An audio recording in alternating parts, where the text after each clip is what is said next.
Hello and welcome to the April 8th edition of The Pulse. I'm Shaquem Williams.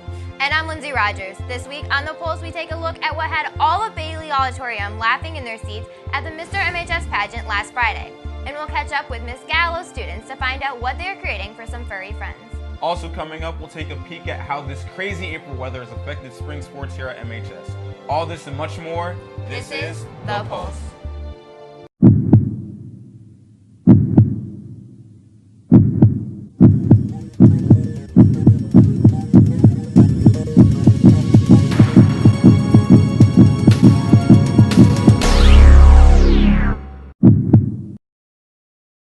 MrMHS is among the most highly anticipated events of the school year at Manchester High School.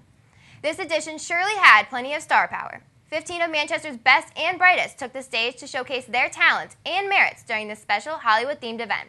Jason Owen brings us the story. And this year's MrMHS is... A huge audience came out for this year's MrMHS pageant to watch their peers prove why they deserve to take home this year's title. Hollywood Stars of MHS was the theme for the 2016 pageant, and each contestant took their chance to shine. The pageant began with formal wear. Then the boys strut their stuff in their own creative swimwear and ended in a group dance. But it's the talent portion that makes MrMHS an overall fan favorite. This year, MHS brought back a crowd pleaser in the form of live tweeting, which allowed the audience to share their thoughts and feelings as the show progressed. A wide range of talent was featured during this show, from musical to inspirational, I was there, you learned to fit in. To a bit unusual. That's a banana! It suddenly became a hard decision for the judges to crown the MrMHS of 2016. Their answers to the questions were really strong. Some of the dance moves I haven't seen in decades. So they all did such a good job, it made it really difficult to choose who was the actual best. Though ultimately, it was Brian Coyne's xylophone rendition of Mozart that impressed the judges and earned him the title, and the desired crown that every contestant hopes to wear. Well, it definitely means a lot. It's all sorts of time. I've been thinking about this one night for like 3 years now. Congratulations to 2016 MrMHS Brian Coyne, as well as the rest of the contestants who came out and put on a show. For The Pulse, this has been Jason Owen reporting. The MHS community would like to congratulate Brian Coyne for achieving such a high honor. This year's MrMHS definitely lived up to its expectations. There are many important things in life, but for some, nothing is stronger than the love one can receive from a furry friend. Kaylee Feshler brings us a story on how MHS has lent a hand to the many paws in need. Here in Manchester, many fundraisers are held for the benefit of the children and people in need, but Doggie DIY has their interest in the new kids in town. Doggie DIY, under the supervision of Miss Gallo, allows students to help our furry friends by turning donated shirts, tennis balls, and ropes into handmade dog toys.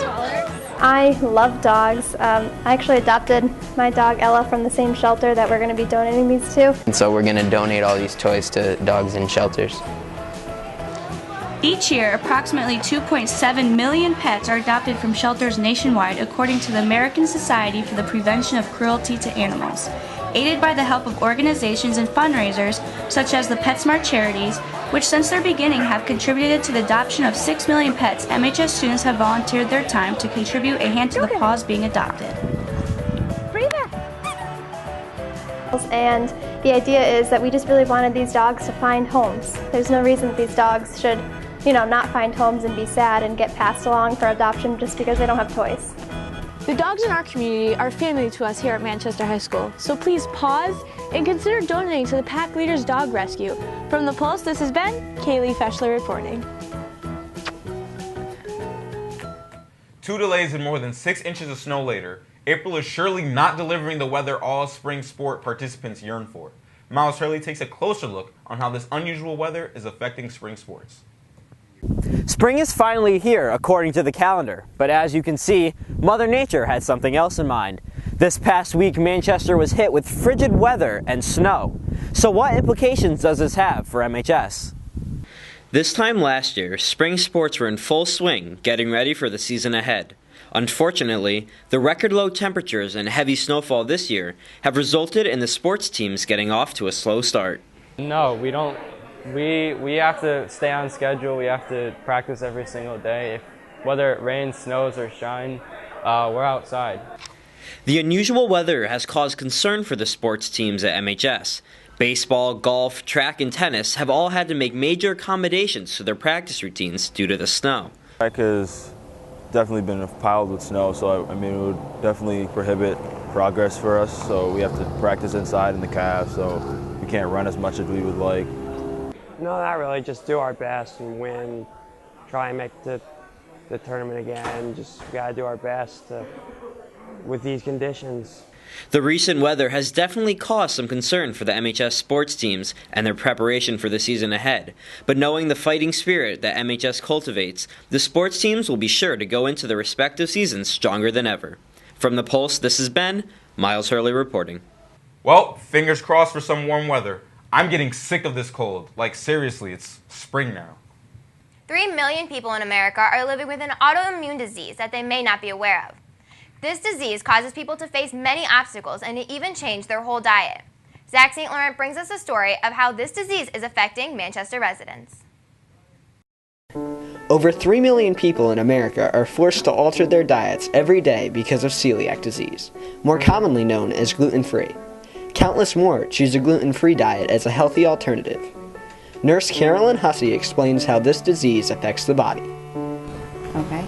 So a regular person, when they digest nutrients, the cilia, which are like this small, they almost look like hair-like things in your intestinal tract, which help not only move things along, but actually absorb the nutrients into your intestinal tract and then disperse it throughout your system, your bloodstream, and so that your body becomes nourished. Those cilia actually get affected and can lay flat so that the absorption is not happening, and it prohibits the nutrients from doing what they're intended to do. Some of our very own Manchester residents tackle celiac disease every day. Here at MHS, students and teachers discuss what it's like to overcome obstacles on a daily basis. So we end up buying a lot of gluten-free bread products, which are usually made with rice flour or like quinoa, quinoa's great. Local businesses in Manchester have begun offering gluten-free options. Elizabeth Turley cites this as just one step towards fixing the problem. It's really important that we start to sort of recognize that that's life-threatening. From the Pulse, this has been Zach St. Laurent reporting. So the next time you see a gluten-free menu or an aisle in the grocery store specifically for gluten-free items, don't be afraid to try it out. The spring season is upon us in Manchester, and along with it is the reopening of a family favorite hotspot. My co-anchor Lindsay Rogers brings us the story of a long-loved park. Wickham Park is just beautiful. It's not a picture-perfect spring. Weather has been up and down, but the opportunities for warm weather fun lie here at Wickham Park.